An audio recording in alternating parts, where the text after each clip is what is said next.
What is good, YouTube? Quinn Wade coming back at y'all with that instant basketball analysis playoff edition exclusively on YouTube, of course, live on Analysis Playground on there. We're going to talk about how the Oklahoma City Thunder was able to even up the series 1-1 by beating the Indiana Pacers. Started off really good and really close. Uh, in my personal opinion, it was good to see what they was doing for both teams. Both teams was coming at each other. Chet that Holmgren really stepped up and was able to finish around the rim and hit some perimeter shots. And then after that, the game just got far away from the Pacers. They got slowed down. They got bogged down. Things started opening up for the Thunder. Shots started falling. Space was uh, very open, and guys were just knocking down shots and making real good plays. And you can just tell because in the first quarter, the Thunder only won by 26-20. But in that second quarter, it was 133-21 by the Thunder.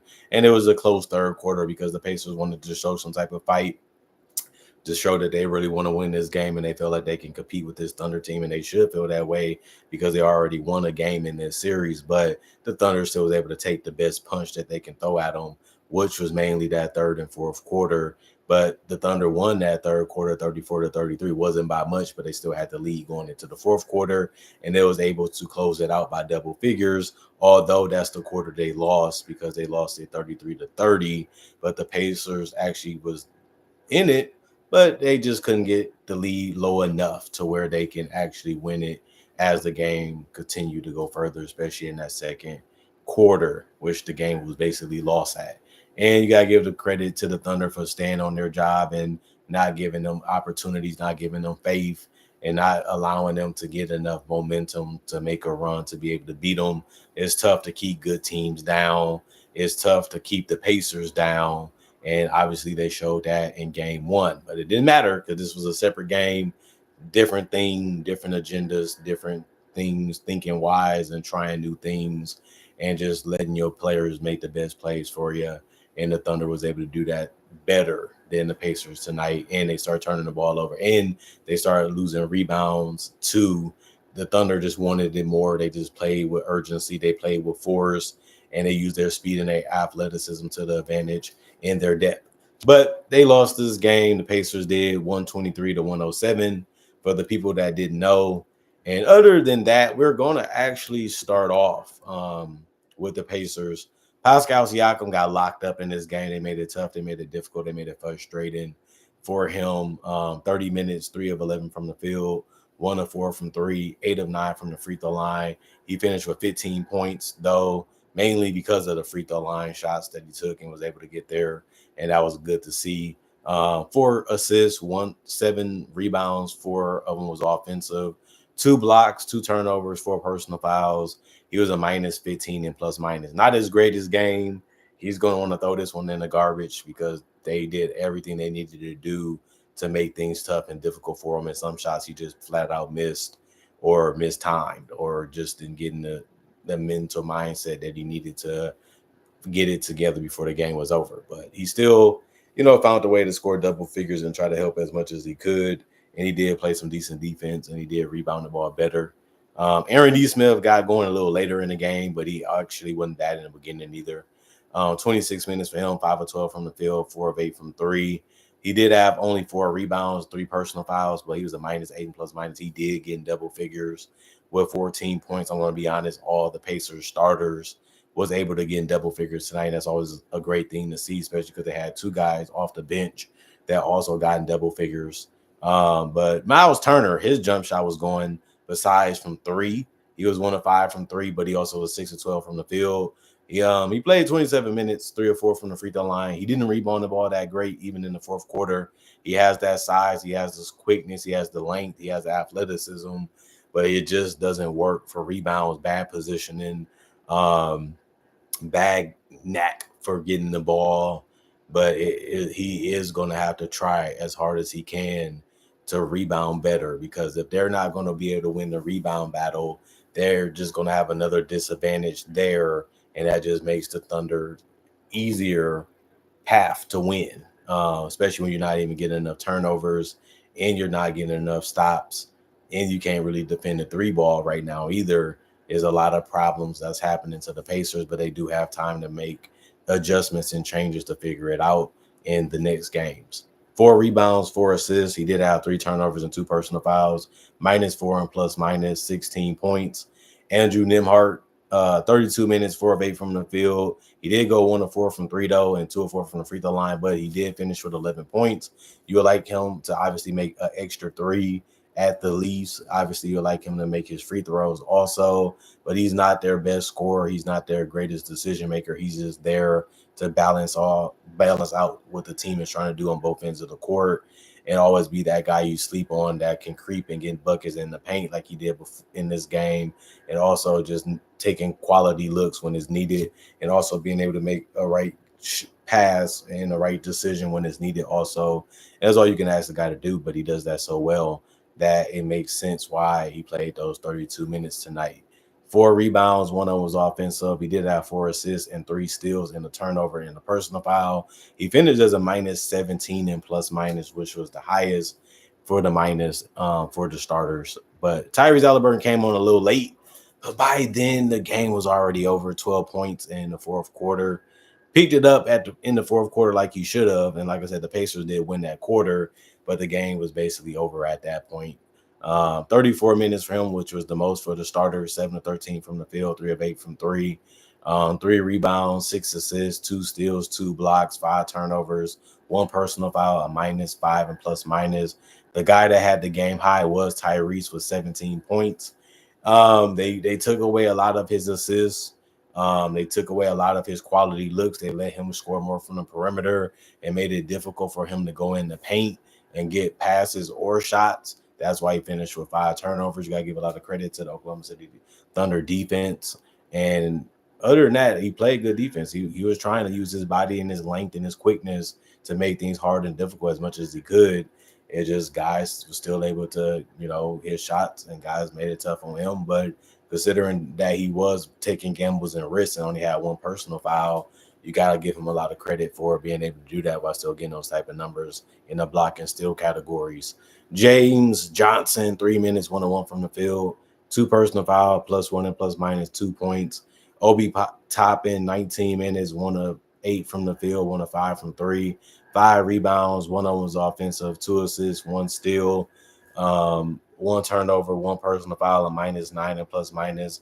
He ended up having 3 points. Johnny Furphy, 4 minutes, 1 rebound, 1 personal foul, and a +1 and plus minus. Thomas Bryant, 12 minutes, 0-1 from the field. It was a 3 and 1 of 2 from the free throw line, 1 rebound, 1 block, 2 personal fouls, a -1 and plus minus. He only had 1 point. And then TJ McConnell has been one of the best bench players for the last couple of years, especially for the Indiana Pacers. He understands his game, and he knows what to do when he has the ball, and he has the lineups that he's out there with.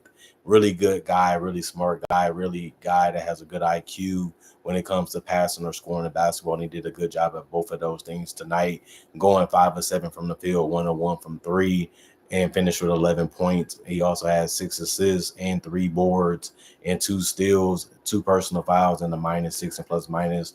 Just put a good display of basketball out there for us to watch. Just plays at the right pace, knows how to create advantages, knows how to attack and score when it matters and when it makes sense, not really trying anything crazy or stupid, just playing his game and just taking high percentage shots throughout the entire game. And then one of my favorite players is Benedict Mathurin. 22 minutes, the most off the bench, 4 of 7 from the field, 1 of 2 from 3, 5 of 7 from the free throw line, 2 rebounds, 1 assist, 2 turnovers, 4 personal fouls, a -9 and plus minus. He ended up having 14 points by the end of the night, which was the most points off the bench. The guy can score from 3, from mid-range, attacking the basket, getting to the free throw line, and he can make plays if it's needed or if the right lineup is out there with him with the right amount of shooting and spacing. But this guy is big, he's strong, he's fast, and he just has a good touch with the basketball. So that all ended up helping him come in and do his thing a little bit too. And he had a good game off the bench, just like TJ McConnell does. Ben Shepherd, 14 minutes, 1 of 2 from the field. It was a threes that he took. He did have 1 offensive rebound. That's all his rebounds tonight.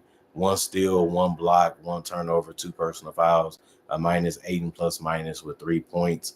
That's what he did. It was cool to see how the bench ended up playing. Not the type of performances that they wanted out of Obi. Probably wanted a little bit more out of Thomas Bryant.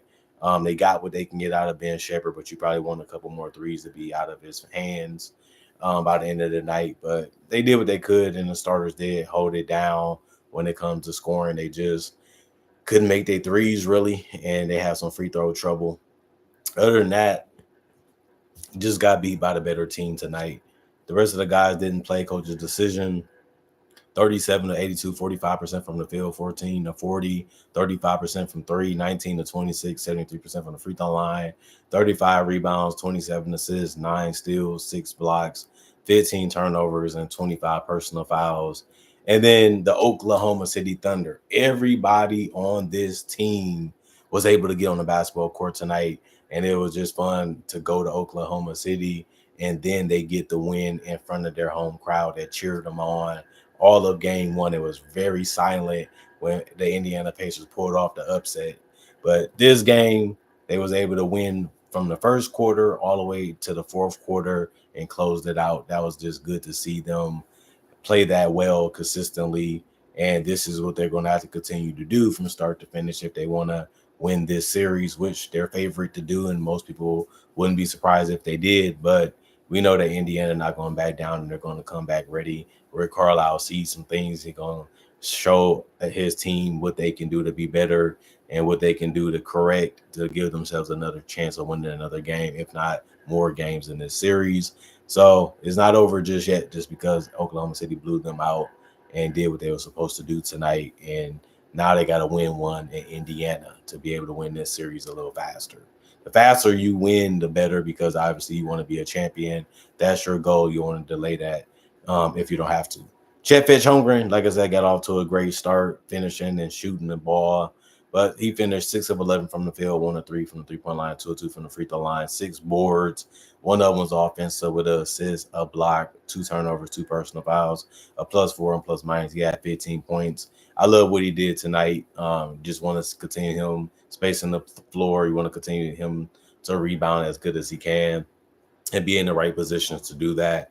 And then you want him to continue to roam around that paint to be able to put his hands up and make things more difficult for the opponent and just make sure he's ready to make those decisions when he's out there. Jalen Williams didn't shoot the greatest tonight, but he did have a good close to the game and just a good game in general. 34 minutes for him, 5 of 14 from the field, 1 of 5 from three, 8 of 9 from the free throw line, 19 points, 5 rebounds, 2 of them was offensive, 5 assists, 1 steal, 2 turnovers, 3 personal fouls, and a +5 and plus minus for him. Good game. You know, obviously he could play better. Obviously he can score better, but he made most of his points from the free throw line, which is still good. And he made some good plays when he had the ball in his hands. Was picking, do we want to score? Do we want to find his teammates? Ended up working out for him tonight. He only had 2 turnovers also, even though he was making decisions like those throughout the entire game. But this is what he does, and you just want to see him be a little bit more efficient, and you want to see him space the floor and be able to knock down those threes a little bit better too. And that's really about it. And the defense is going to be there like it normally is. Shai Gilgeous, the GOAT of the Oklahoma City Thunder, the icon for the Oklahoma City Thunder, one of the best players in this game. And he put on the scoring clinic. 36 minutes, which was the most for the starters, 11 to 21 from the field, above average scoring. Obviously shot 50, 1 of 4 from 3, 11 to 12 from the free throw line. Got there easily. They couldn't stop him. They couldn't stay in front of him. They couldn't stop touching him, no matter who was on him. The guy has a great handle. The guy has a knack for getting to his spots. And even if he's not getting to the free throw line, he can get a bucket without going there. And he showed that tonight and in game one. But he did have 5 rebounds, 8 assists, 4 steals, 1 block, 2 turnovers, 3 personal fouls. And he was a +5 and plus minus. He led everybody tonight with 34 points. If the man ain't getting 30, is something wrong. But he showed that in game one and game two that he can do this in his sleep against anybody. And he's proven that so far too against the Indiana Pacers. There's no defense for Shai right now. Luguentz Dort, 26 minutes, 1 of 3 from the field. It was all threes, but he only finished with 3 points because he only made 1 of them and no free throws. Other than that, 2 rebounds, 1 assist, 1 steal, 5 personal fouls, and a -3 and plus minus. Obviously, you just want him to stay out of foul trouble and be as available as he can. That's all you can ask him for, and just be ready to shoot when he gets the ball, move the ball if you don't have a shot, and just continue to be as competitive as you can be on the defensive end of the basketball court. Cason Wallace, 23 minutes, 2 of 4 from the field, 0 of 2 from three, 3 rebounds, one of them was offensive, 1 assist, 2 steals, 1 block, 3 personal fouls, and a +12 and plus minus. He only had 4 points. They was the only 2 starters, him and Dort, that didn't get in double figures for the Oklahoma City Thunder. But it was okay. They played their role. They did other things, and it ended up really helping them out a little bit. But the bench really came through, mainly Caruso, 27 minutes, 6 of 11 from the field, 4 of 8 from three, 4 of 4 from the free throw line. He was able to get touched up a little bit because of his speed and quickness, being in the right spots at the right time, being able to knock down threes because they left him open a lot, and he was just ready and took his time and was able to get him to go. And other than that, just a really good game. He also had played good defense. He didn't get the steals or the numbers or the stats, but he did stay in front of guys and make them work for everything that they was trying to get out there offensively. But 3 boards for him. One of them was offensive, 1 assist, 2 turnovers, 3 personal fouls. He's a +6 and plus minus. He finished with 20. Jalen Williams, 2 minutes, 101 from the field. It was a 3 that he made. 1 rebound, 1 turnover, a -2 and plus minus with 3 points. He didn't play that much. 2 minutes for Dylan Jones. He didn't take a shot at all from anywhere, and he finished as a -2 and plus minus. Dieng played 2 minutes. He didn't do anything for that reason. Finished with a -2 also in plus minus like the other guys. Kenrich Williams did play 8 minutes. He finished with 0 points because he missed the only shot that he took, but he did contribute by getting 4 rebounds, 2 of them being offensive, with 2 assists and a block, a turnover. He was a +15 and plus minus. Isaiah Hartenstein didn't start and didn't really do too much, but he did what he asked him to do, which is be ready to score if you're there, keep the ball moving if you don't have a shot that's good, and obviously rebound as good as you can when you're out there. 1 or 2 from the field for him, 1 or 2 from the free throw line, finished with 3 points, 8 rebounds, 3 of them being offensive with 4 assists and a steal and a turnover. And he finished as a +17 and plus minus. Isaiah Joe, 6 minutes, 1 of 3 from the field, 0 of 2 from three, 1 rebound, 1 turnover, +2 and plus minus 2 points. And then Aaron Wiggins really did a fantastic job. 21 minutes, he was 6 of 11 from the field, had some wide open easy looks throughout this entire game, but he finished 5 of 8 from three, and that's what he needed to do to help them keep the starters on the bench longer so he can play more. And he did a great job of just being ready to let that thing fly when it was needed. 1 or 2 from the free throw line, though. 18 points, 4 boards. One of them was offensive with an assist and a steal, a turnover, a personal foul. He was a +24 and plus minus. And then AJ Mitchell, 3 minutes, 2 of 2 from the free throw line, 1 rebound, 1 assist, a -1 and plus minus with 2 points. And other than that, the team was 4 of 40 of 82, 48% from the field, 14 of 36, 38% from three, 29 of 33, 87% from the free throw line, 11 offensive rebounds, 43 total, 25 assists, 10 steals, 4 blocks, 13 turnovers, and 20 personal fouls. And he ended up scoring, they ended up finishing with a monstrous 123. So fun game, very interesting, very competitive. But the Thunder just was a step ahead. They play a little harder. They come at you a little bit better. They touchy, they handsy in the right ways because these guys can know when to strip. They know when to go for steals. They know when to deflect. They know how to get out and run. They know how to rebound now. They all aspects of the game they have figured out, and that's what's going to make it tough for Indiana to be able to beat this team 3 more times. But they signed up for it by getting to the NBA Finals. They don't fear anybody. I mean, they have been behind majority of this series. It's looking like the Thunder is figuring out what they need to do consistently against the Pacers, and I think they're going to just be ready for anything that they can throw at them. And that just shows you that that's how you win the title. You got there, they got there, and now it's just about who can really defend at the highest level for the longest time, because we know both of these teams can score. We both know these teams can execute well against each other. But I just feel like that defense is just so much better for the Thunder, that that's going to always be the defining factor of why they're going to be picked to win this series, because we know that they can get to another gear offensively, and we know that they can get to another gear defensively. And this Pacer team, we just don't know what they're going to do and what they're going to be when it matters the most throughout the entire 48 minutes of the game that they're going to be playing against the Thunder. So I'm just saying the Thunder, they just literally good at everything. They're great at everything. And this was just another game of a beatdown. You're looking at like, man, if the Pacers not speeding it up and getting good looks and knocking down their threes, because they're going to be there for them to do it, and still trying to find a way to score in isolation here and there, they're going to have a tough time beating the Thunder like every other team did these last 2 years, because this team is just on another level right now. That's why most people look at this team as a potential dynasty, because that's how good they play. That's how good they are, especially if they can stay healthy and they can continue to find ways to add pieces to this roster to keep them competitive for the long term. And that's what Sam Presti's job is. And he has showed that he can build a good roster, and he can always trade talent for talent to still get pieces that can possibly fit, like he's been doing this entire career. And since that's not going to really be a problem to me, they're going to just be a problem for everybody else. And tonight was just another example of that.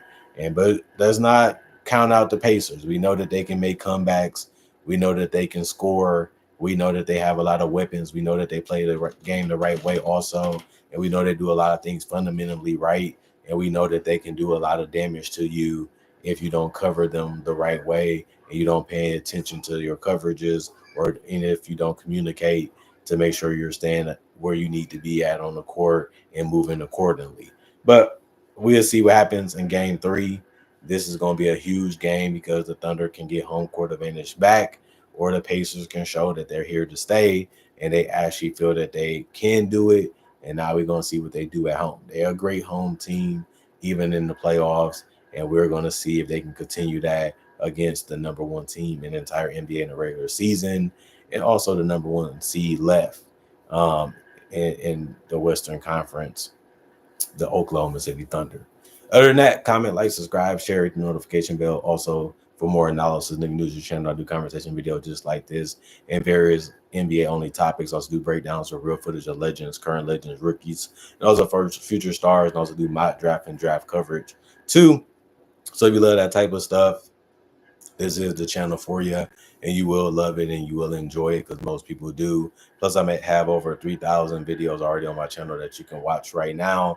And not only that, I make videos basically each and every day that I'm living, and that gives you something to watch and be entertained like throughout the entire day or during the day that I upload a video, because I'm always ready to make something quick or to make something that y'all want to watch, even when it's days you think I'm not, or days you think that I'm going to be gone. I'm always trying to find something for you guys to eat up and see, for food for thought reasons too. And that's something that's fun and interesting that keep y'all coming back and keep y'all wanting to watch. And I thank y'all for appreciating the content and staying subscribed and staying fans of the channel, because I've been doing this for over 10 plus years on YouTube, and it's been fun and it's been exciting. And you guys are the main reason why I keep coming back. And that's a 50-50 reason why I can't quit on this channel just yet, because I know you guys want to see, and I know you guys want to watch what I do and what I have to put out, and also what I have to say. And other than that, I'm gone for now. See you guys tomorrow, hopefully, if it's meant to be, with more analysis. Other than that, y'all stay blessed up. Y'all stay good. Let's continue to try to make 2025 a better year than 2015. That's a great goal, and it's going to be a fun goal. We're almost there to reaching it. But like I said, we did great the first 5 months. We're doing great so far.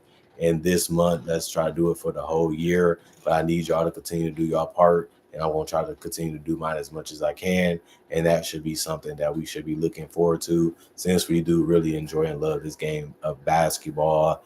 playing at the highest level is one of the funnest things to watch and do. And I have done both. Other than that, see you guys later, hopefully. And I'm going for now. Peace out. Y'all stay blessed up.